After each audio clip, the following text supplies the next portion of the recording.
Buenas tardes a todos. El día de hoy hablaremos de un tema muy importante que es la rehabilitación de la voz en laringectomizados. Mi nombre es Guillermo Piña Uribe, soy médico adscrito del Centro Médico Nacional La Raza y también soy maestro en Administración de Organizaciones de la Salud. También para este trabajo tuve la colaboración de la doctora Liliana Fuentes Yunes, también otorrinolaringóloga egresada del mismo centro hospitalario y gran amiga mía. Vamos a empezar con una frase muy importante de este señor que se llama Daniel Webster. Daniel Webster fue un patriota americano, ¿sí? Él estuvo en la época de la independencia de los Estados Unidos y acuñó esta frase. Dice que si fueran tomadas todas mis posesiones, con excepción de una, conservaría el poder de la comunicación. A través de esta o de este poder recuperaría pronto el resto. Esto es muy importante. Sabemos que un laringectomizado es una persona que de cierta forma está mutilada y está discapacitada.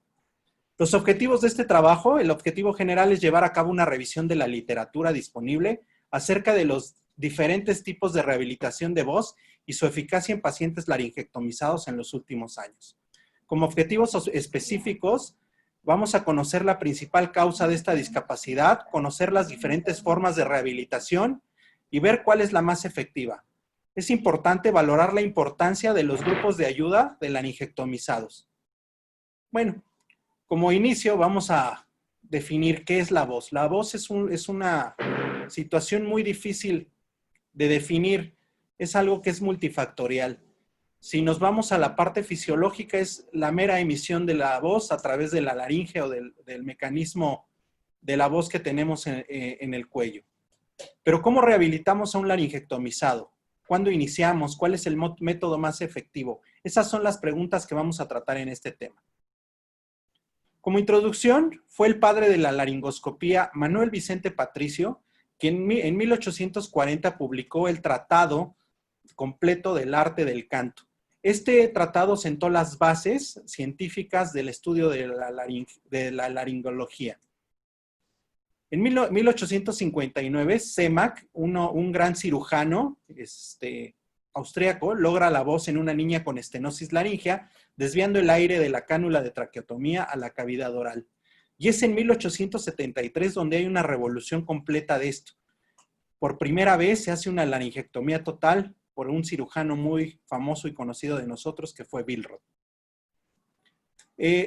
Gusenbauer, que fue otro gran estudioso de la laringología, ideó una prótesis para restablecer la fonación que conecta la tráquea con la faringe. Y fue Guttmann en 1908 que observó a una paciente que recuperaba la voz a base de eructos. Esto sentó las bases de lo que ahora llamamos la voz ericmofónica, o voz a través de los eructos. En 1951, Alonso ideó una laringectomía parcial supraglótica. Esto permitió que ya no hubiera mutilación de la voz, se conservaba ese mecanismo con las cuerdas vocales. Y esto se puede utilizar siempre que el cáncer no afecte el nivel glótico de la laringe. En 1960, Guerrier y colaboradores idearon unas técnicas reconstructivas de la laringe después de una laringectomía parcial, mediante colgajos y mediante la colocación de ciertas prótesis e injertos, lograron restablecer ese mecanismo de la voz. Fue Hewlett, Danoy y Ernaud que trabajan arduamente, también contemporáneos de ellos, en la rehabilitación vocal y la deglución. Un autor muy importante de esta corriente de la rehabilitación de la voz fue Seaman. En 1919 introdujo el término de voz esofágica. Él por primera vez describe lo que llama el segmento faringoesofágico o pseudoglotis. Y habla también de otro término muy importante que es la voz alaringea. Esto significa tener una voz sin la laringe, sin importar el mecanismo que esté involucrado para producirla. Como epidemiología debemos conocer que hay muchos cánceres que afectan la voz. Los cánceres de cabeza y cuello representan alrededor de 5 al 10% de los tumores malignos anualmente. Eso representa a su vez 5% de las muertes por cáncer y tiene una tasa de curación cercana al 60%. Se diagnostican alrededor de 500,000 de casos en el mundo nuevos al año. Y más de esto, del 90% de estos casos son cáncer de tipo epidermoide. Bueno, ¿qué tenemos como métodos diagnósticos? Como métodos diagnósticos, ustedes conocen, tenemos la laringoscopía directa, la videoestroboscopía, y estas han permitido el diagnóstico temprano y a su vez el tratamiento temprano en todas estas alteraciones de la voz. Bueno, pero tenemos también que saber qué cambios tiene un laringectomizado. Este laringectomizado tuvo la indicación por un cáncer, por alguna situación que comprometía esta parte glótica. Entonces estos tienen cambios fisiológicos muy importantes. El primero es la hiposmia y la ageusia. No tienen olor ni tienen sabor. Tienen una disfunción tubaria, tienen una disminución de la función pulmonar. Entonces tienen la pérdida completa de 3 funciones: la fonación, ya no tienen la prevención de la aspiración y tienen una respiración a través de una traqueostomía, que eso ocasiona también problemas muy graves. Bueno, debemos saber cuándo debe de comenzar la rehabilitación.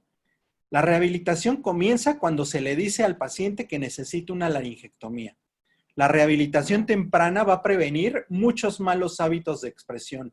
Vamos a evitar malos hábitos de expresión como el manejo de señas, el de gestos, el de alguna forma de comunicación mala que hay entre los familiares y el paciente.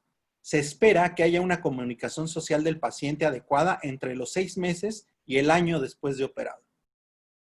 Esa valoración prequirúrgica que debemos hacer, ¿sí?, es muy importante. Una rehabilitación efectiva depende de la toma de decisiones apropiadas y tempranas de estos pacientes.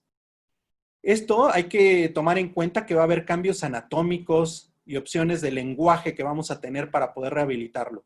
Hay que dar informe de los resultados y posibles complicaciones. Hay que valerse o apoyarse del grupo de laringectomizados o redes de apoyo con personas con la misma patología.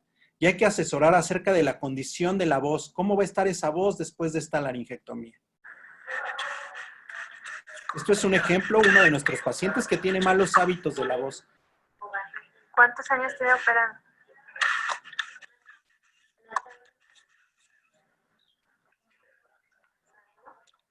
¿Qué actividad realiza?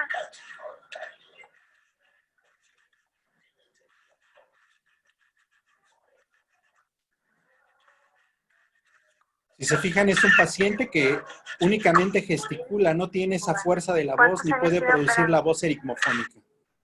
Bueno, ¿qué opciones de lenguaje tenemos? De esas opciones de lenguaje alaríngeo, esas opciones donde no vamos a utilizar algún método o dispositivo para poder producir esa voz. Tenemos dispositivos de laringe artificial, que son dispositivos externos.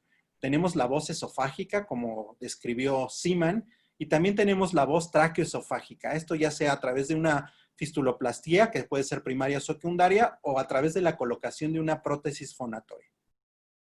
Bueno, dentro de las fuentes externas de sonido o dispositivos externos, también los pudimos dividir en neumáticos, transcervicales, transorales o intraorales. Voy a mencionar algunos, sus ventajas y sus desventajas.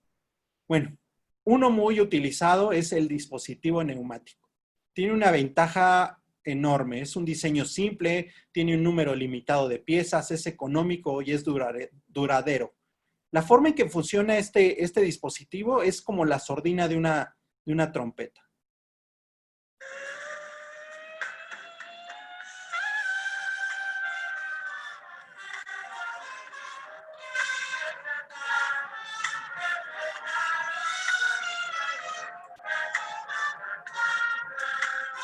Como vemos, no necesita baterías, tiene una mejor calidad de voz en lugar de un sonido de voz mecánica, permite una respiración y fonación coordinada.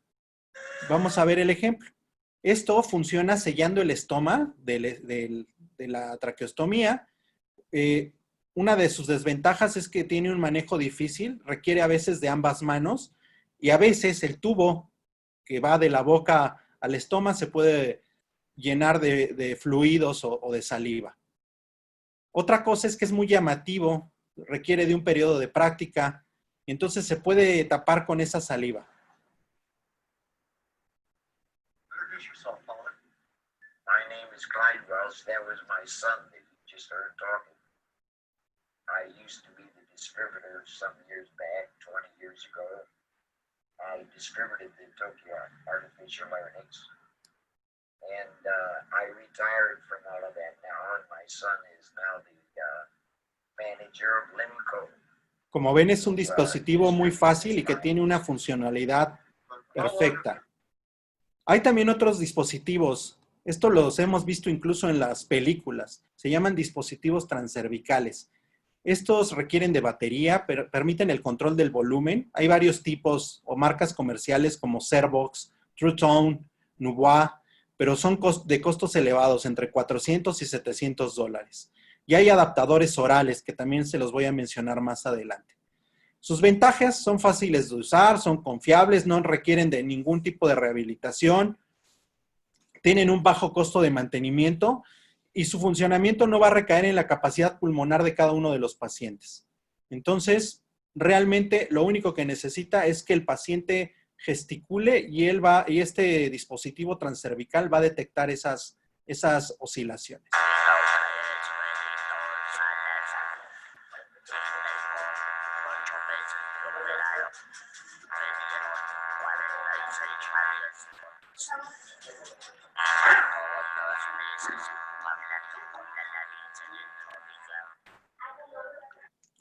Ok, ¿cuáles son las desventajas de estos dispositivos transcervicales? Tienen un sonido artificial, parecen robots, requieren de una adecuada articulación de la voz, requieren de un mantenimiento y, como ven, su uso restringe el uso de una mano. Es como los celulares. Entonces, imagínense, en la era moderna, el uso de un celular y un dispositivo de estos, pues mantendría incomunicado al paciente.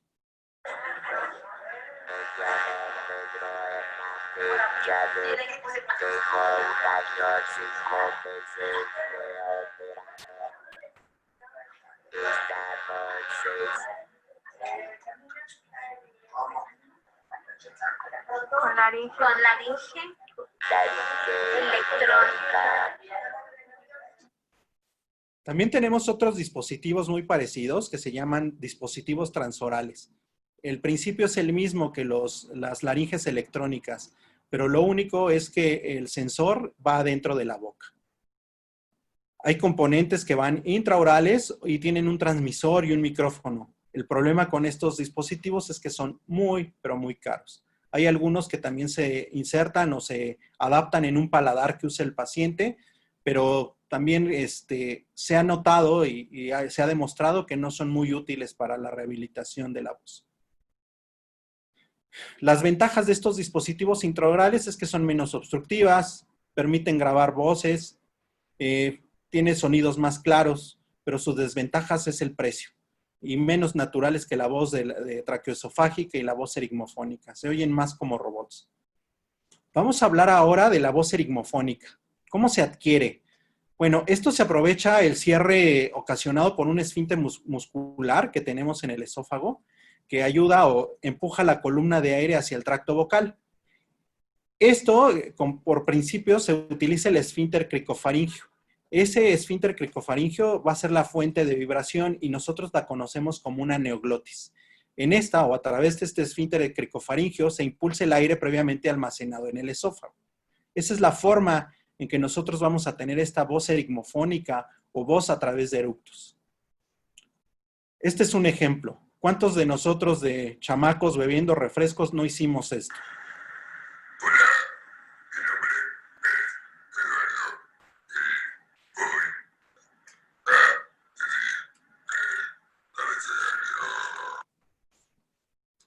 ¿Cuáles son las limitaciones de esta voz erigmofónica? Bueno, depende mucho de la cantidad de aire que pueda ser almacenada en el tracto esofágico. Su adquisición va a ser lenta porque continuamente debe ser interrumpida para coger el aire. Y hay otras que se llama neofonación, que este esfínter cricofaringio tiene una dinámica muy distinta a las cuerdas vocales. Por lo tanto, la voz que tengamos a partir de este esfínter va a ser muy distinta a la que teníamos originalmente, lo que va a causar ciertos problemas con el paciente. El esfínter cricofaringio es un esfínter muscular de tipo constrictor y lo que hace es constreñir o es constrictor de todo el esófago. Ese fenómeno de estrangulamiento hace que esa vibración pueda estar limitada. Se debe de considerar que la mucosa a nivel esofágico es diferente a la mucosa de los pliegues vocales. Y por lo tanto, les vuelvo a repetir, esa vibración va a ser muy distinta a la que uno está acostumbrado. Tenemos varios métodos de rehabilitación de este tipo.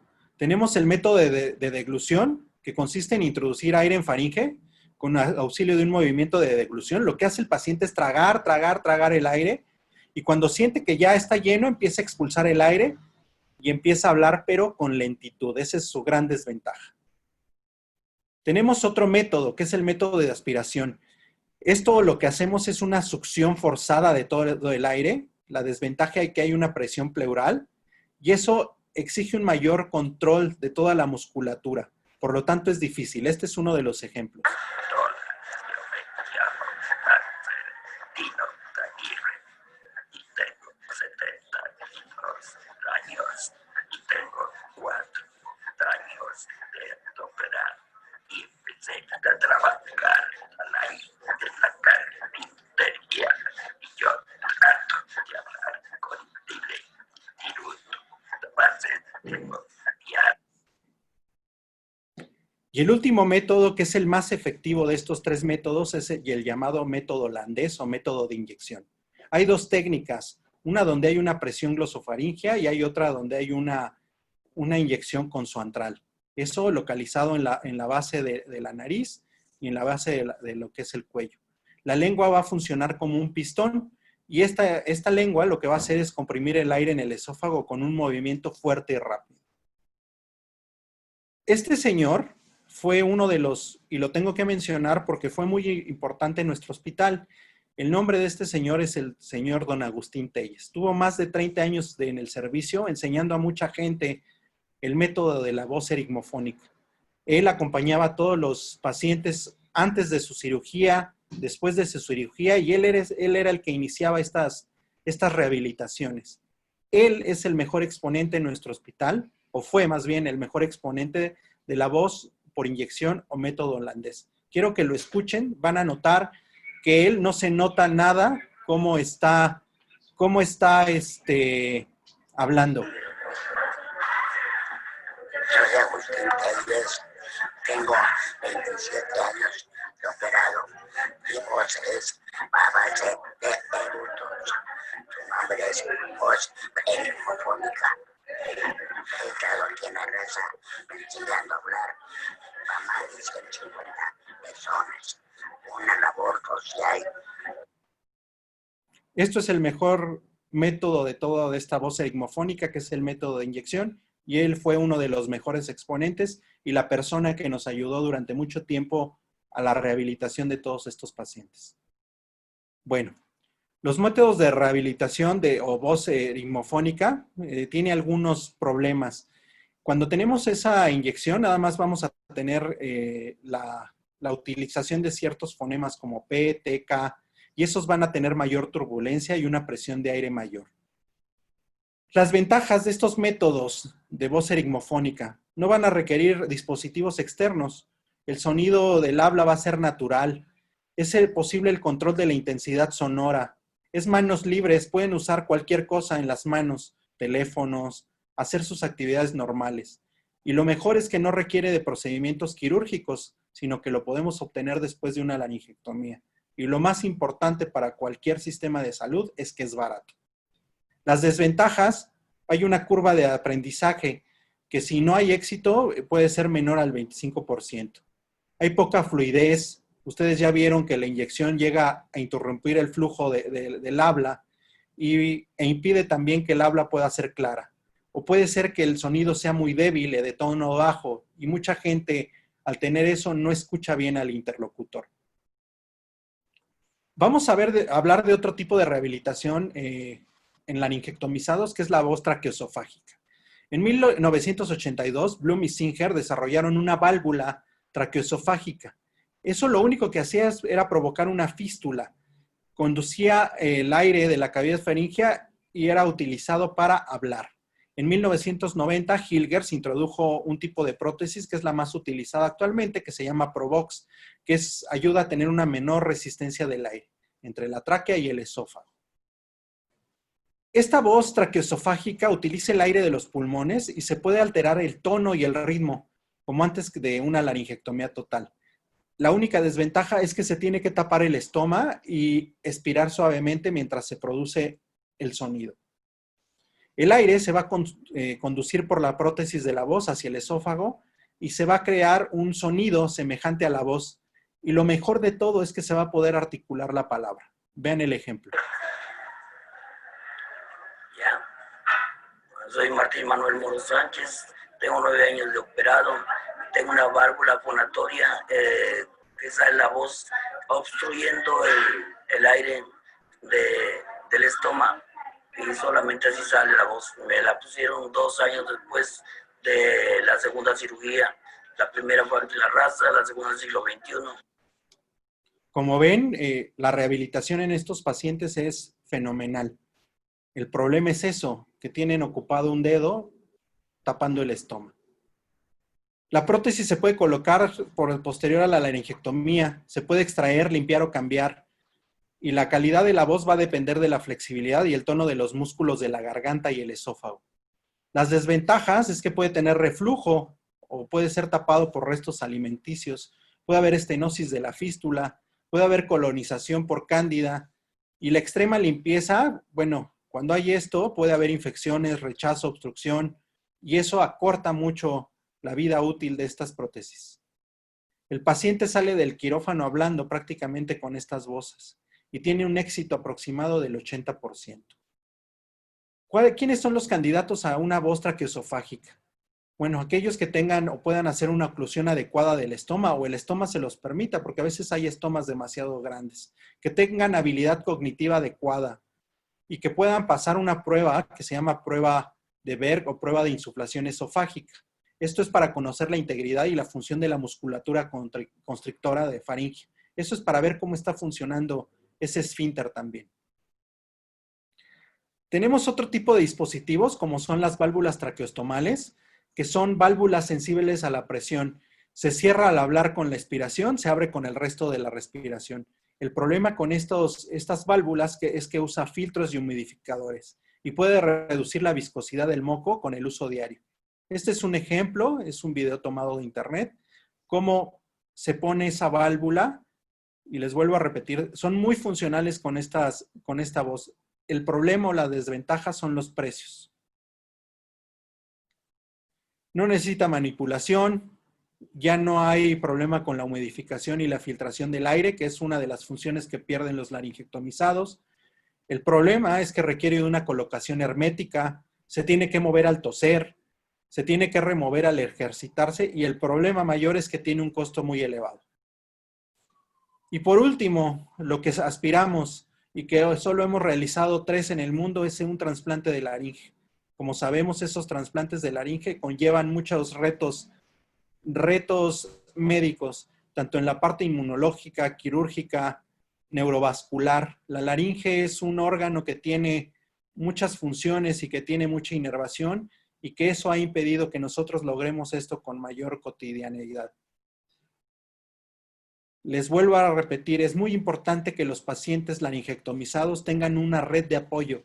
En el hospital nosotros contamos con un grupo de laringectomizados quienes comparten sus experiencias, quienes rehabilitan a sus compañeros, quienes motivan, quienes ayudan, quienes están presentes durante las cirugías, quienes están presentes con los familiares. La rehabilitación de un paciente laringectomizado es una labor ardua y que tiene que ver con muchas especialidades. El audiólogo, el foniatra, la familia, el cirujano, el otorrinolaringólogo, el nutriólogo.